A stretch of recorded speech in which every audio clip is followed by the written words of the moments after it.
களம் இறக்கி போட்டி போடணுங்கிற எண்ணத்துல தான் நாங்க இருக்கிறோம். கூட்டணிங்கிற பேச்சுக்கு இடம் கிடையாது.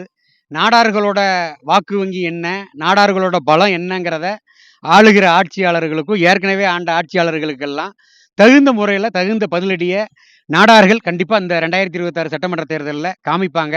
ஏற்கனவே ஆலங்குளம் தேர்தல பொறுத்தமட்டுல, ஆலங்குளம் தொகுதிய பொறுத்தமட்டுல 2021ல கள நிலவரம் என்னங்கிறதெல்லாம் இப்ப ஆண்டுகிட்டு இருக்கிற ஆட்சியாளர்களுக்கு தகுந்த பாடத்த அப்போதைய தொகுதி மக்கள் எல்லாருமே குடுத்துருக்காங்க.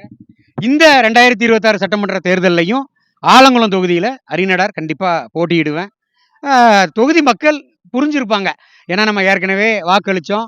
வாக்களிச்ச சட்டமன்ற உறுப்பினர் தொகுதிக்கு என்னெல்லாம் வாக்குறுதிய நிறைவேற்றி இருக்கிறாரு, எவ்வளவு தொகுதி பிரச்சனைகள் இன்னும் இருந்துகிட்டு இருக்கு அப்படிங்கிறதெல்லாம் இன்னைக்கு பாருங்க. ஊர் பொதுமக்கள் எல்லாம் சேர்ந்து வந்து தான் இங்க மாவட்ட ஆட்சியர் இடத்துல மனு கொடுக்க வந்திருக்கிறோம். அப்ப தொகுதி பிரச்சனையே நிறைய இருக்குங்கும் போது, இப்ப என்னை போன்ற ஆட்கள் சமூக ஆர்வத்தோடு இருக்கக்கூடிய ஆட்கள் ஒரு சட்டமன்ற உறுப்பினரா வரும்போது, அது நாடார்கள் பெரும்பான்மையா இருக்கக்கூடிய எந்த இடத்துல ஒரு பிரச்சனையா இருந்தாலும் அதுக்கு நான் சட்டமன்றத்துல குரல் கொடுப்பேன். உதாரணத்துக்கு